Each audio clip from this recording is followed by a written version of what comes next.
Mema akwaba emfa umbraga na nsem TVGH so wo frɛ me adwoa searching yentie semote ibiase saase mu ga se ma repeat wa saase me obi aka kire me se kan Japan ne workers do 1000 gram nyini me research amayem ne workers omu 1000 ne workers enu 500 me research okoka obi se obrasem okoka obi se ode saa de na ewo ho ho asem ya man ya kan imagine se de papa yi etu no ho edwa nanum otu no ho dwa nanum could you believe say ade anke betuma mana wi ni promise no just two videos per second episode president and will be in after 7,000 na just two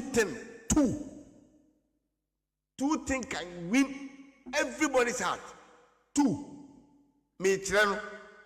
we for free me treno so onye ni enhwe aka 3 weeks ni atoba right me treno the 7,000 workers no across sports stadium for 40,000 capacity right in the 7,000 ebetimi aqua across sports stadium kwa be akan house meboa yebasem o match wo enko only one day onko so mu na omu nko share across sports stadium yebasem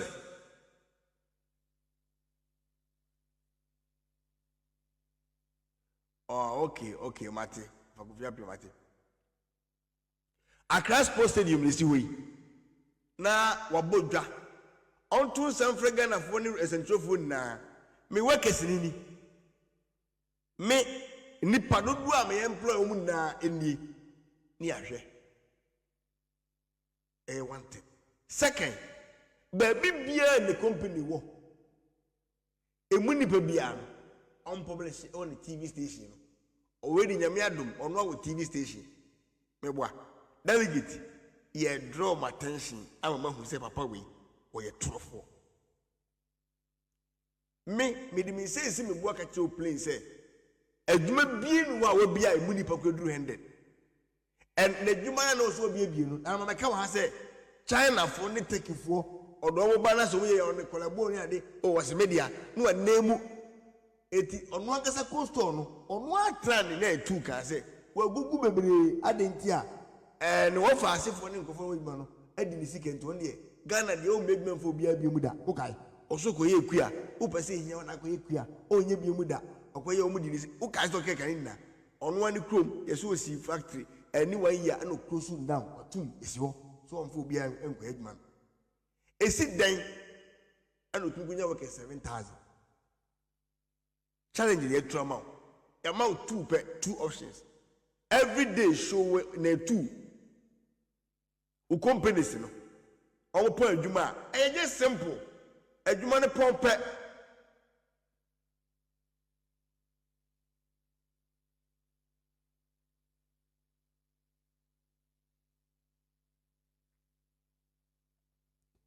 yo mate o dia ba what's my name there boy I feel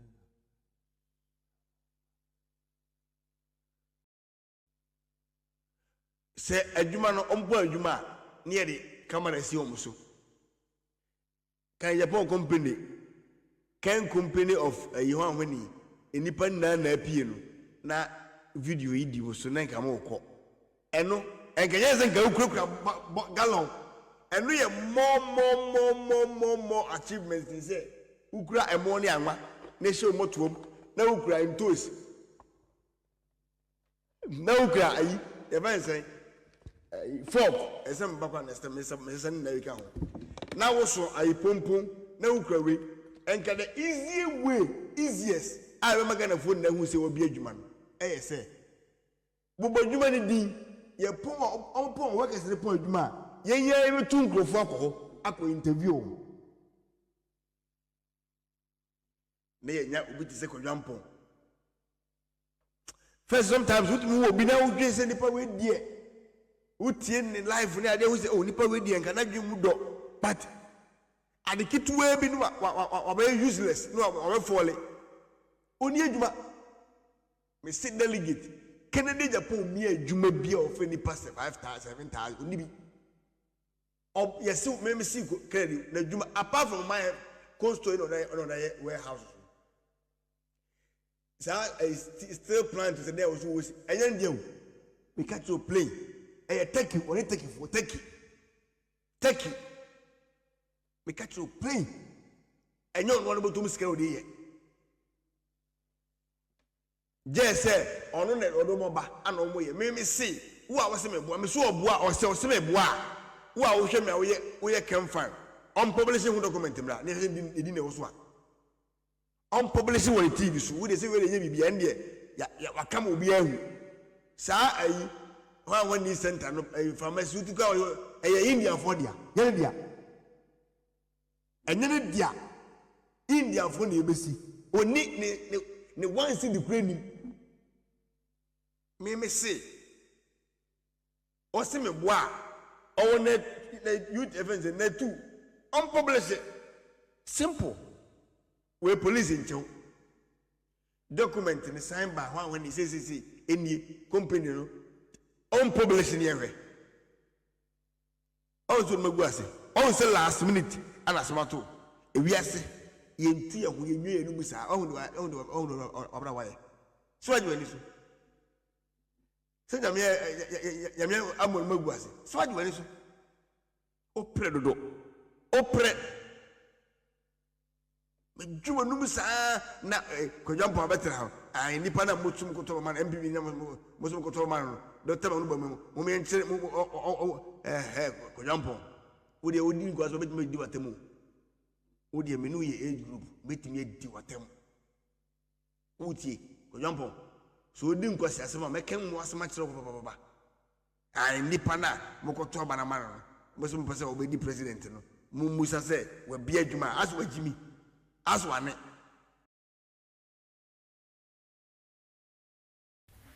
Behu ampon video bi awaye na ne ho ya mesere keke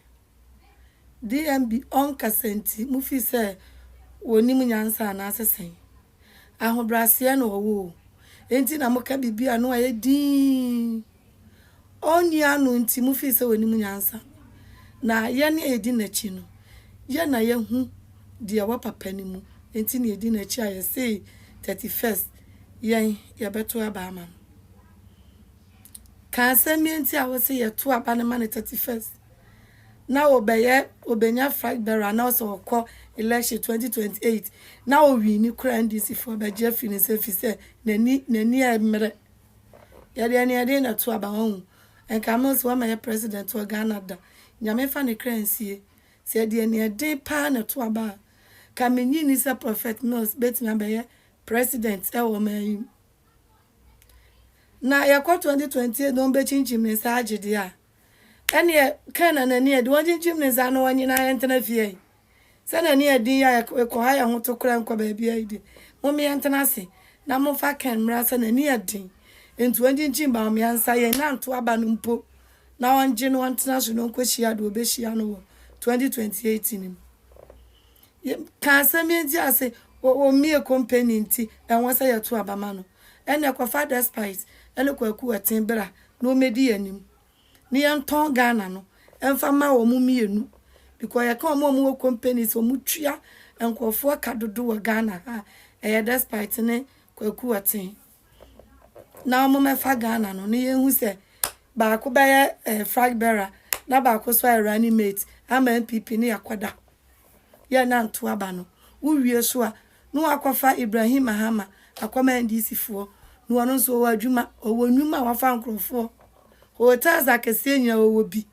a wafa nkrofo mo ye adwuma ma no tu wie a na ado ono so akọ na ado na akoma ndc fo se o mo mfa no so owo sika adan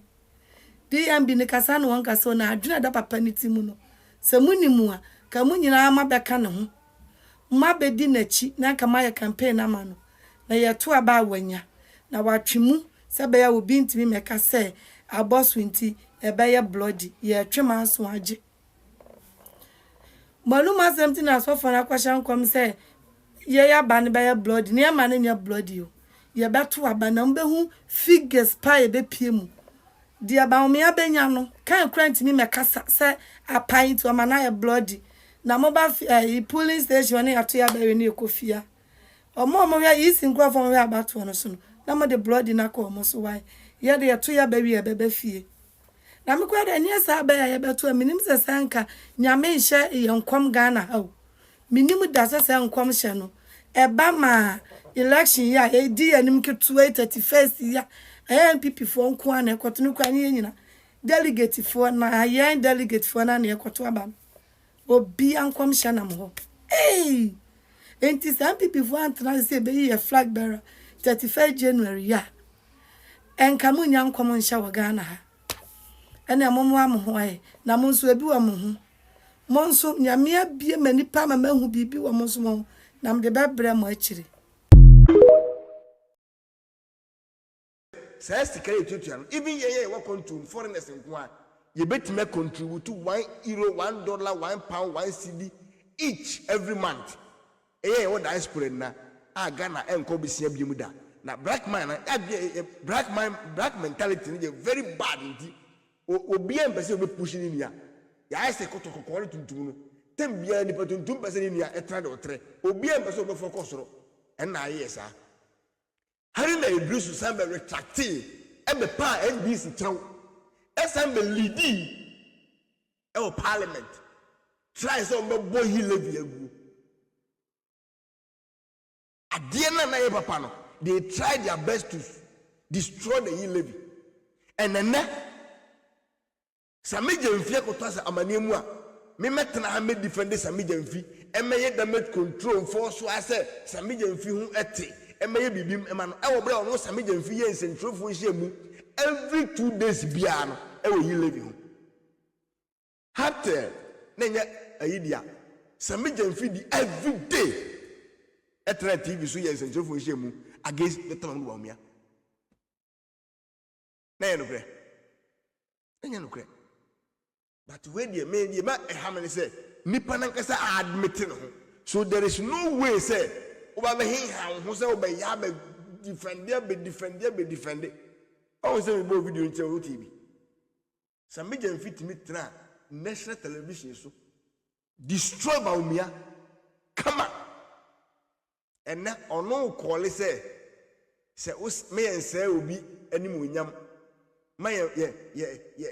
said you know medru no nya hwe yi na yan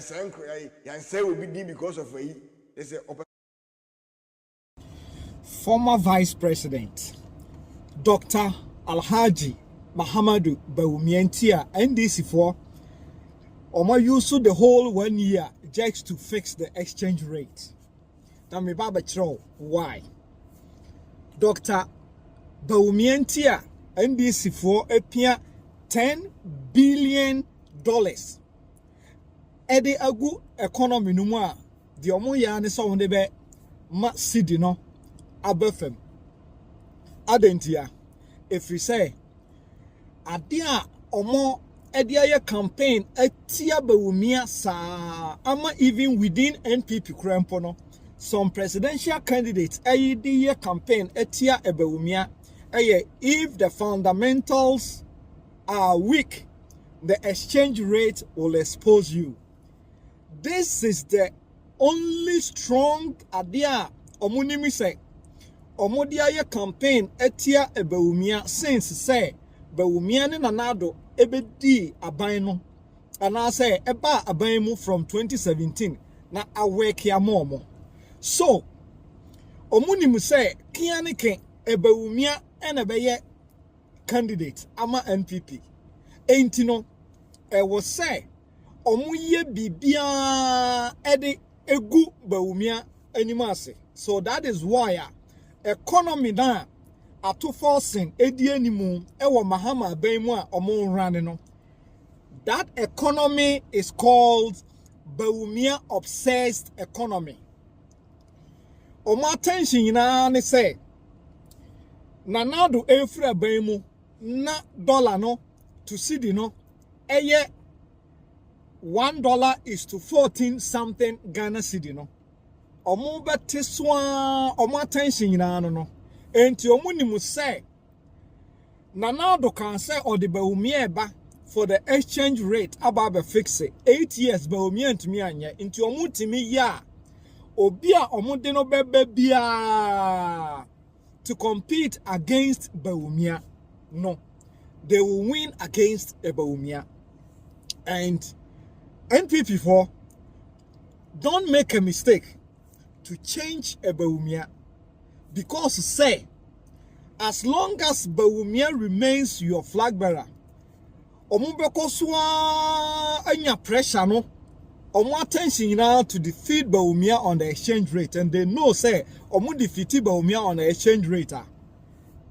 Omo ben win the next election, 2028 election,